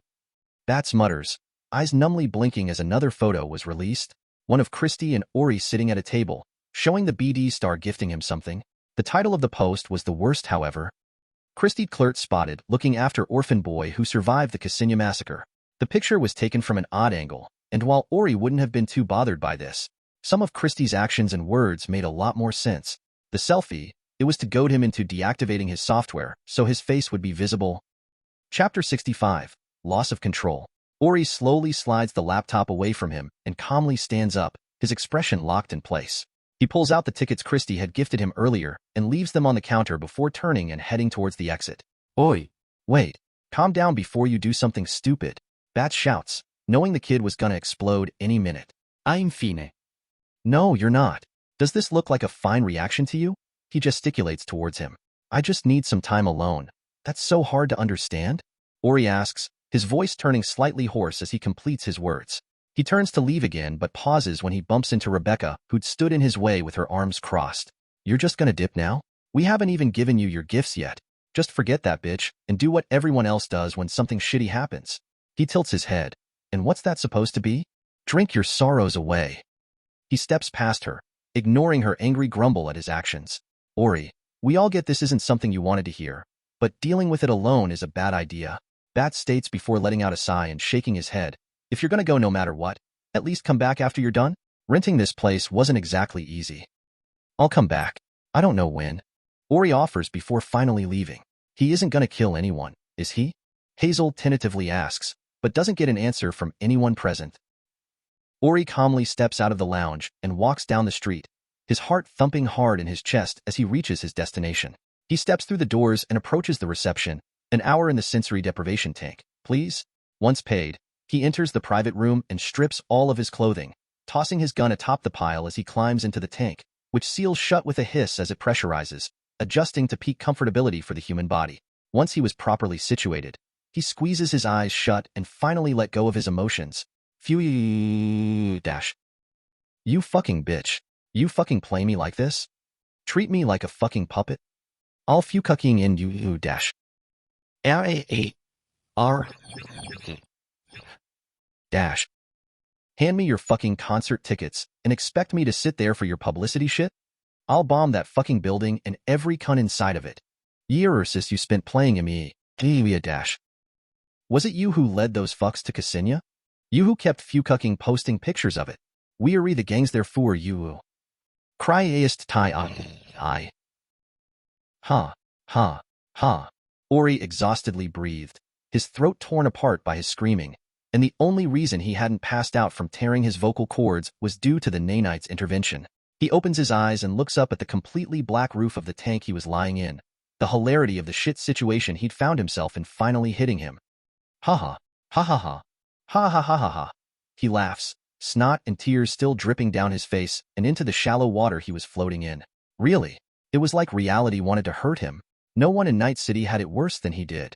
Even those guys who get zeroed in the streets get a quick end. But him? Hit after hit after hit. The punches never stop coming. First it takes his family, then his friends. And once he has nothing left, it'd take that too. He would have less than nothing, and the world still wouldn't be satisfied. Mental instability found. Request permission to correct anomaly. Flesh administrator. Haha. Why fucking not? Not like it's gonna matter in the end, right? Ha ha ha ha ha ha. Ha. R.I. GHD? He trails off, his fluttering as the nanites go about their work. A profound itchiness digs into the folds of his brain, making him want to open up his skull to scratch it. His arms stay put, however, as he was unable to move them. Unable to move anything, really? Why wasn't he freaking out about that? He didn't know. Well, he knew, but he didn't know why he knew. No, that's not right. He knew why he wasn't freaking out, but didn't know why he wasn't.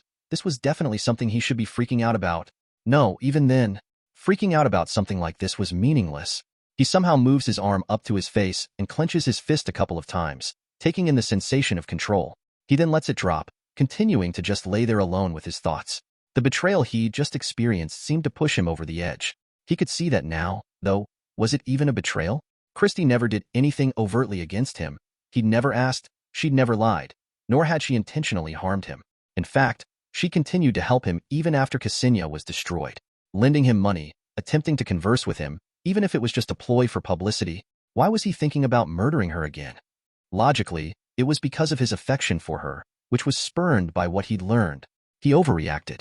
Killing her would be more than pointless. The danger it would bring outweighed whatever satisfaction he might have gained by many degrees. Still, there was the high possibility of Christie's actions being the cause of what happened to Ksenia, though this might just be wishful thinking, attempting to hoist responsibility for it onto someone else. Regardless of his current incredibly lucid state, he wasn't entirely sure if making her the cause was due to his reasoning or internal biases. No. He wouldn't touch her, not unless further evidence came to light. He remembered Rogue's quirky reaction at his asking what happened to Ksenia, so purchasing the information was probably best. No point in bumbling to a possibly incorrect conclusion. Was there a reason he'd never done this before? He couldn't think of any negatives. He utters when thinking back to it, wanting to retain my humanity. What did that even mean, though? Humanity didn't mean anything outside of the pre-established moral implications, most drawn from tradition and evolution. The aversion to eating human flesh probably came about due to the deadly prion diseases ingesting human brains could cause. Was there any actual benefit to retaining humanity, however? He didn't know, and that scared him. Scared him? Chapter 66. Back to form. Collective. Return 10% of my emotions, please? He mentally asks, deciding to err on the side of caution and listen to his past self's inhibitions towards the nanites. Affirmative. Like a jolt of electricity, everything rushes back to him. He sucks in a deep breath and squeezes his eyes shut, simply listening to his rapid heartbeats. This was 10%? How did he even survive earlier? Man. Christy, you really know how to break a guy's heart. He mutters to himself, blinking some stray tears away. Status, he asks, wishing to know how much time he had left in the tank. 8:23. Almost a complete hour. He felt exhausted, yet not. Letting out a long sigh, he just closes his eyes and waits for the time to be up, settling his nerves all the while. PSSCH. The tank depressurizes and opens up, prompting him to get out and dress himself, eventually leaving the store after slapping his cheeks to psyche himself up to go back to the party where his friends were presumably waiting. He rubs the bridge of his nose, sighing at the soreness around his eyes that the nanites were trying to repair. Click. He steps into the private lounge and spots Bats, Judy, and Rebecca sitting at the bar. Everyone else must have left already. Oi. You alright, kid? Bats asks him as he walks over and retakes his seat at the bar, cupping the drink he'd left earlier. Better now, he easily answers. You sure?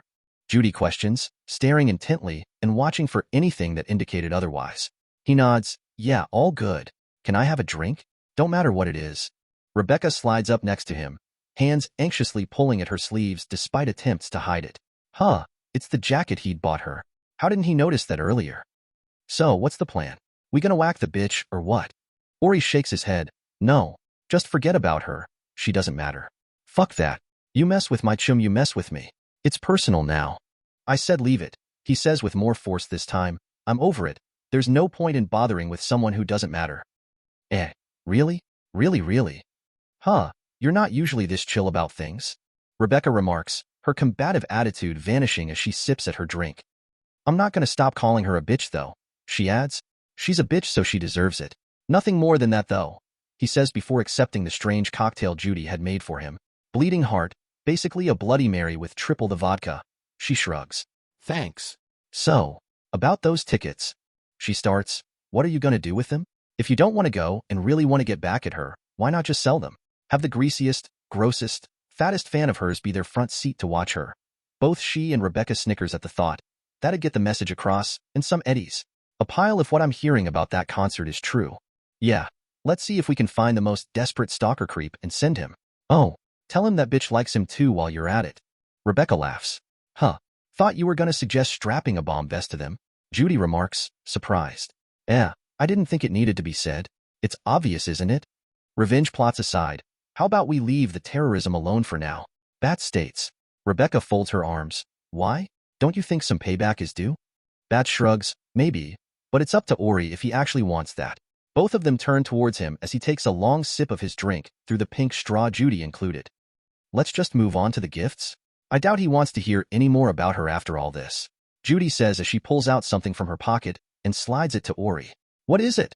He asks, looking it over. It reminded him of a larger-than-average red dot sight. Custom smart scope. Stick it on any weapon system and it'll work. Ori crooks a brow at her. Ain't this expensive? She nods. If you wanted to buy it, sure. But I made this one myself so we're good. Thanks. You go next. Rebecca all but orders Bats. Why? Because best is saved for last. Bat shrugs and slides a shard to Ori. I scoured everywhere I could for that. Inside there's a dozen pictures of your parents and anything else about our family. Should have some pics of us with Cat too. Ori keeps it in the palm of his hand, staring at it before quickly composing himself and hugging Bats. I thought everything was burned. How'd you find it? Backups hidden in private stores. Found some of our old vehicles and some lots too which had pictures saved in their databases. Iman's old car had a bunch of them with you. Your mother.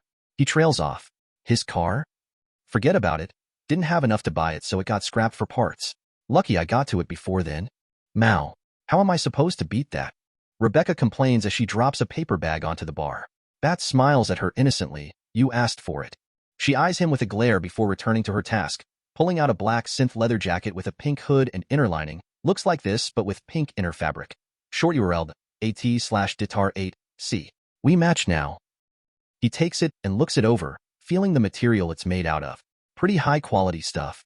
Could probably take a low-caliber bullet or two too. We can get one for 6 as well if you want. Have the whole crew matching. Call ourselves Air Dash. She pauses, trying to think of something pink. The Baby Rats. Judy offers with a grin. The Pink Panthers? Bats adds. Rebecca just scowls at them. Don't ruin the moment. You come up with something then. Judy states. No. Giving the crew a name is bad luck anyway. Rebecca says, unwilling to admit she couldn't think of anything. In the meantime, Ori had slid the jacket on, finding it fit almost perfectly. It was a bit too big, but that was fine given he had room to grow, if not taller than wider. Thanks, Becca. It's great. Better than the other two? She questions, leaning forwards on her seat. Let's not go that far. He peeks a smile at her pout. Chapter 67. Assault Team. Ori shifts uncomfortably as he sits in the back of the van he, Rebecca, 6, and half a dozen other Moxes had been squeezed into. They were on a gig from Suzy Q to raid a Tiger Claw hideout that was apparently being used to hold prisoners from various places. Mainly the Mox and those under their protection, hence Suzy's intervention. They found this out after questioning Kuroda Yasushi. The girls he supposedly led to their deaths had actually been captured, most likely kept as prizes for the higher-ranked Tiger Claws. Judy had almost gone on a rampage when she'd heard about it, and if it wasn't for Suzy deciding to take action, Ori was pretty sure she'd hire Mercs with her own cash. He glances down at Max's LMG and lets out a sigh. It had almost been a week since his birthday, and he'd steadily increased his emotional capacity up to 50%. He was finally starting to feel like himself again, but that just brought more troubles with it. Regardless, he was handling it, day by day, little by little. He'd get better. On the upside, while his mental health wasn't doing so great, physically he was better than he'd ever been. The nanites had finally gotten to work upgrading his skeletal structure, enhancing his bones as much as biologically possible. If he had to compare it to something, then it was like he'd been conditioning his bones all his life, while downing gallons of milk constantly. They were so dense that it was actually a little distracting, not being able to move as well as usual since his weight had dramatically shifted over such a short period. The problem would be fixed once he improved his muscles and ligaments, but until then he'd be feeling stiff and unnaturally heavy. On the bright side, he'd probably survive a couple bullets to the skull now, not to mention the small additions the nanites had added after being inspired by woodpeckers. The interior of his skull had been, well, the easiest way to put it would be padded akin to a motorbike helmet. The blood-brain barrier had been partially modified, some of it turned into a sponge-like cartilage that would help prevent whiplash-type injuries, along with drastically reducing the chance of concussions and other similar ailments. He'd honestly probably die before someone was able to knock him out. Hey, what are you thinking so hard about? Rebecca questions him. HM? Oh, nothing. Just daydreaming. He shakes his head. So, anyone gonna tell us exactly what we're doing yet? I don't want to head into this blind, deaf, and stupid. Crystal, one of the Moxes he could actually put a name to, nods. Our main objectives are rescuing the prisoners and eliminating the people who run the joint. We know that 2 of our girls are being held there, Chica Lake and Yelaine G. Stapp, nicknamed Chica and Lola in that order. These are our targets. She holds up her holophone and displays a picture of a relatively handsome Japanese man wearing a suit. He looked smart, wore glasses, and had a straight posture as if he were some rich business owner. Oyakawa Yoshi, the guy charge of this whole operation, owns the building which it all takes place in, and supposedly handles the product sales. Crystal scowls. This slaver piece of shit is gonna die today or I, Judes, and Q consider this a failure, understand? Fuck yeah. I've been dying to kill those tiger choads for a while now. Rebecca grins, gripping her shotgun, guts, tightly. Ori nods from where he was. If anyone deserves it, it's them. He glances at 6, spotting the Merc just staring at the opposite wall with a dazed look, or at least, that's what he assumed. The only part of his face visible was his mouth, which was held open slightly, almost allowing drool to slip out. 6, you alright? His mouth snaps closed as he shakes his head slightly, looking to Ori and nodding, ready to go. Crystal continues her explanation, drawing back Ori's attention. Next on the list is Kudu Yuko. The holophone displays a low-res picture of him. Another Japanese guy, wearing a lab coat with very obvious cybernetic enhances around his body. His arms and hands were black with some synthetic metal. His face was covered with surgical scars indicating some kind of implantation. You could say he's the brains of the operation. He's in charge of the cyberware installed into the prisoners. Crystal's face worsens, including custom doll chips. Custom? One of the other Mox's questions. Doll chips weren't usually tampered with. They were heavily used in the sex industry, temporarily brainwashing the worker and making them act certain ways. Once their business was done, their memory of it gets erased. It was essentially complete enslavement of the mind and body, even if it were temporary. Custom as in, the safety limiters are broken through, allowing them to permanently control whoever is installed with them. She states, causing everyone to pause at that. It turns you into a robot who's only able to follow your master's orders. Keep this in mind. We'll probably have to knock out the prisoners to stop them from fighting us. That's... One Mox who appeared to be a former doll mutters in shock. One of the many reasons we're gonna zero these pricks. Crystal finishes for her. The holophone flashes once more, revealing a thin, heavily chromed woman wearing a completely black dress with a large, slit-up one leg, kind of like a Japanese-inspired cheapao.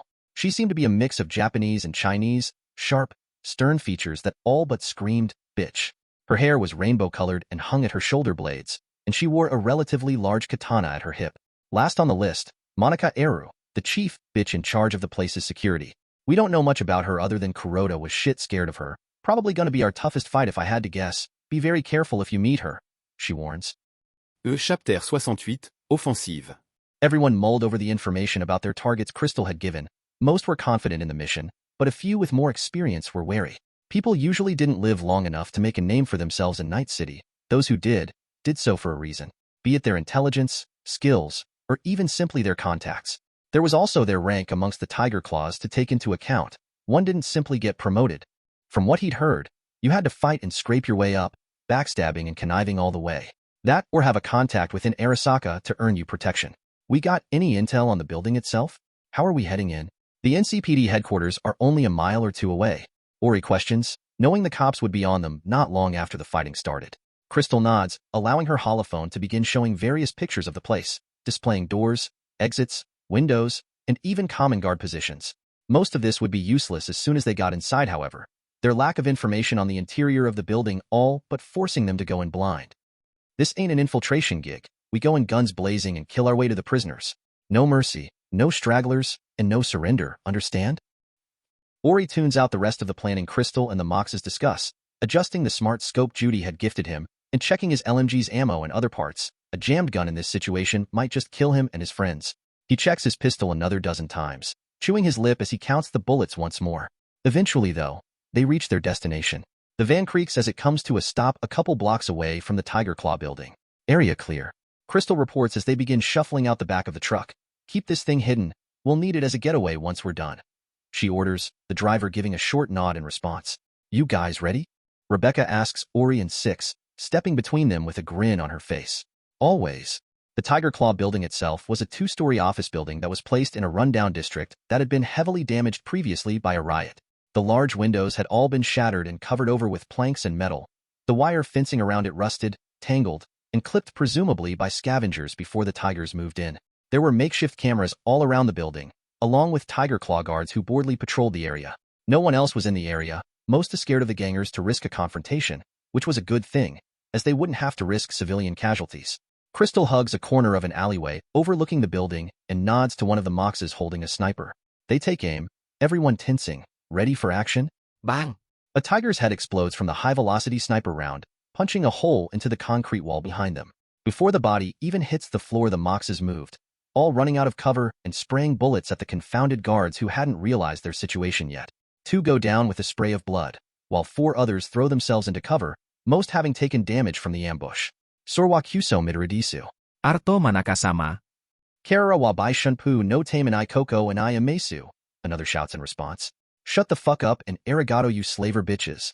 Rebecca interrupts them, sliding behind a car they were using as cover and sticking guts over the bonnet, allowing it to press its barrel into the face of a frozen tiger claw. Gamanesa dash. The man shouts in complete fear but gets cut off, or blown apart to be more accurate. Bong. His entire head, neck, and part of his upper torso turn to bloody mulch as the shotgun fires, sending both the corpse and Rebecca falling to the ground from the blast. She laughs as her back hits the ground, quickly springing up and firing another shot at the dead guy's partner. The guy throws the car's door open in an attempt to block the shot, but the birdshot penetrates it and hits him anyway, bringing with it metal shrapnel from the door. The guy stumbles backwards as blood drips from his chest, dropping like a rock not long after his Six nails him in the face with his revolver. Hey, that guy was mine, Rebecca exclaims, only for the Merc to run past her, taking up position next to one of the back doors, waiting for someone to come through. Ori kneels next to Rebecca behind the car as cover and notices some of the planks of the boarded-up windows on the second story getting shifted. One's pried off, revealing a tiger claw attempting to get a high ground advantage. Unfortunately for him, Ori's weapon wouldn't be blocked by just some wood. Daga gaga.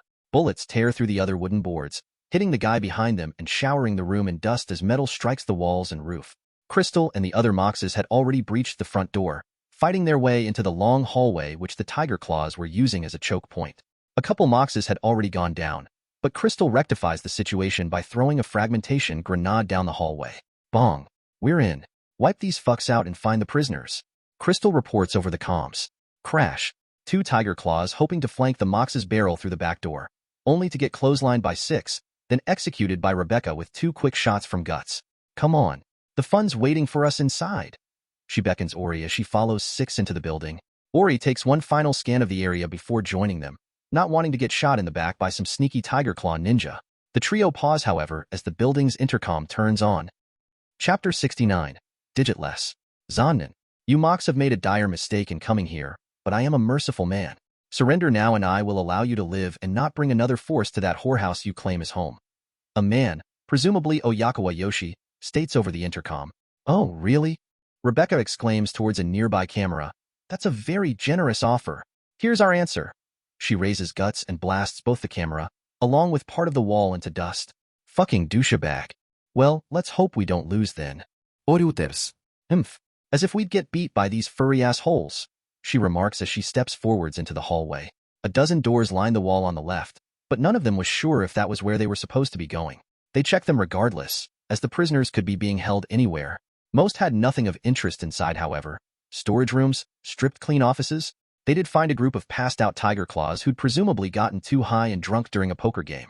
Rebecca, in all her sadistic wisdom, tied the group together along with a grenade, meaning once they woke up and tried to separate, they'd join their friends in hell. Not something Ori would have done, but she seemed to think it was justified. Oh, she also stole their cred chips from the table, as if to add further insult to injury. After that, they ran into a few more tiger claws that had been separated from the battle Crystal was waging. They spotted the stairs leading both to the basement and the second floor, but were abruptly interrupted by the sound of something in the vents above them. A blur of speed that Ori's eyes couldn't track later, and someone appeared in front of them. Clang.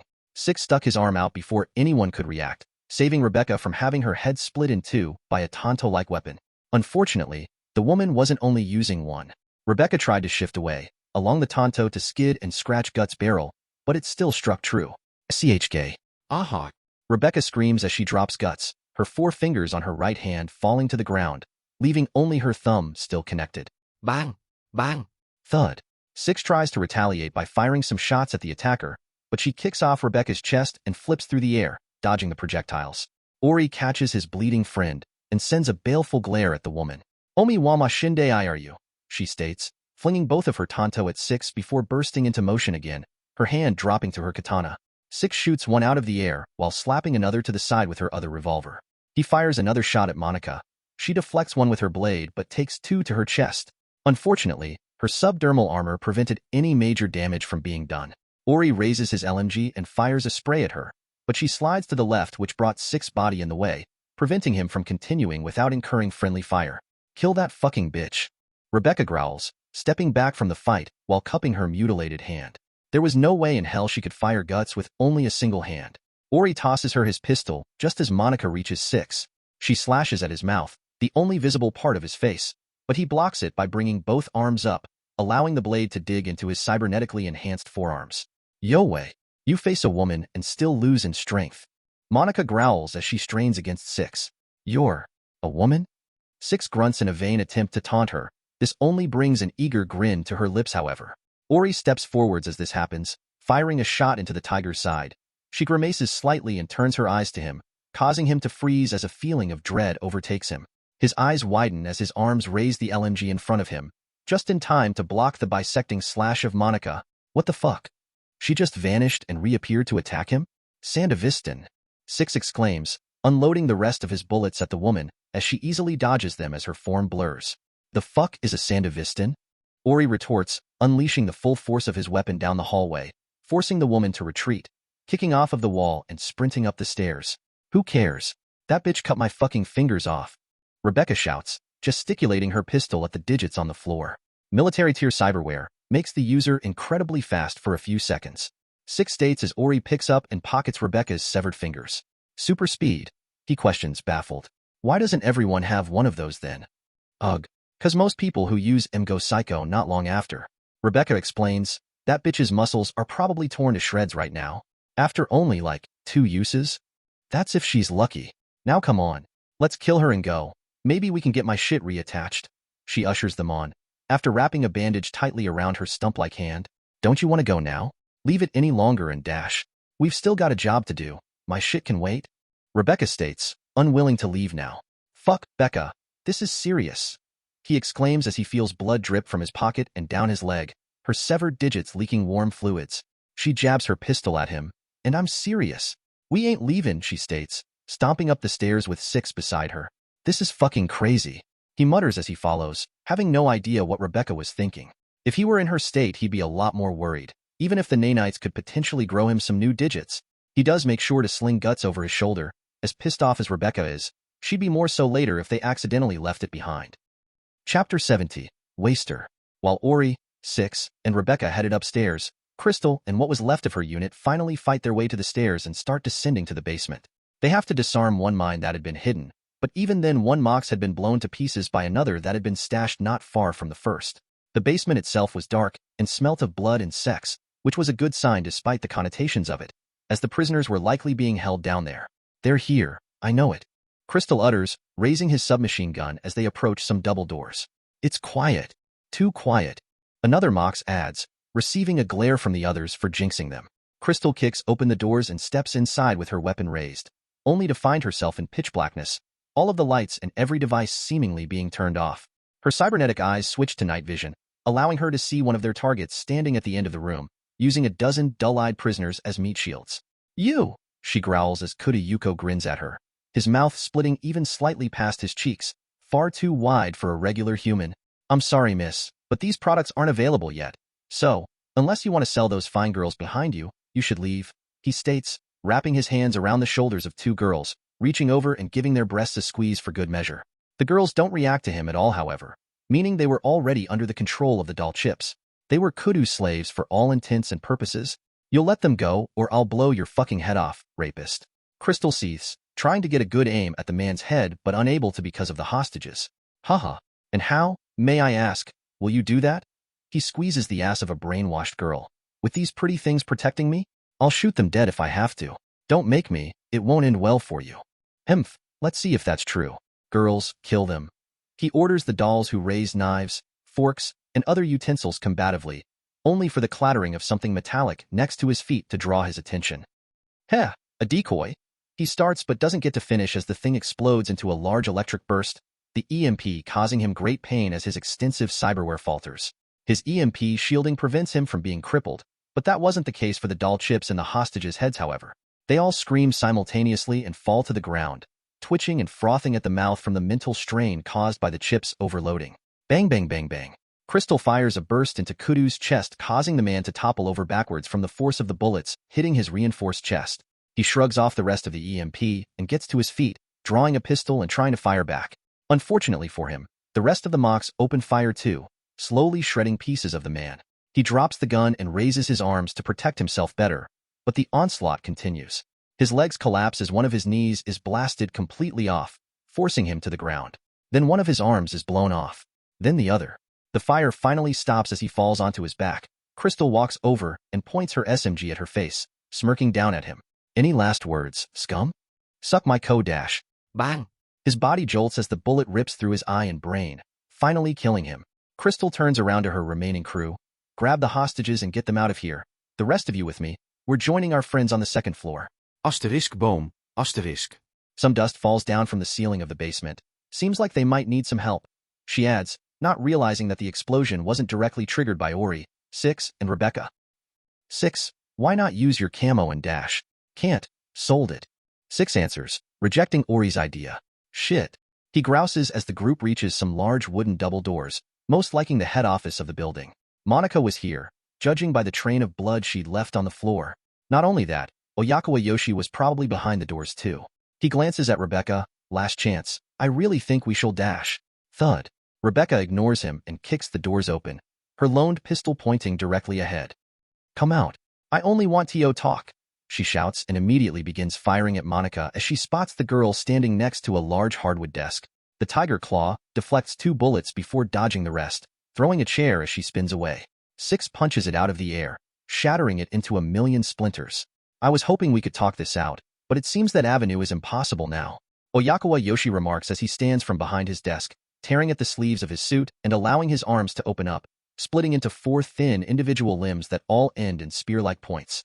"Fuck you," Rebecca shouts, awkwardly reloading with her stump-like hand and firing some shots at Oyakawa.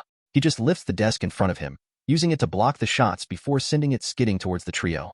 Six jumps over it and continues his attack on Monica, while Ori and Rebecca roll to the side, both trying to kill the Sandevistan user before she could blitz them again. His LMG hits her in the torso a couple times, but she blurs as he tries to end it.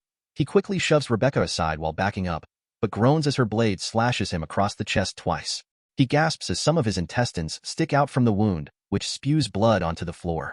All he could think of at that moment was, shit, stomach, spleen, intestines lacerated, ribs fractured, chest perforated. The Nanites report as they get to work healing the damage. If he had that long,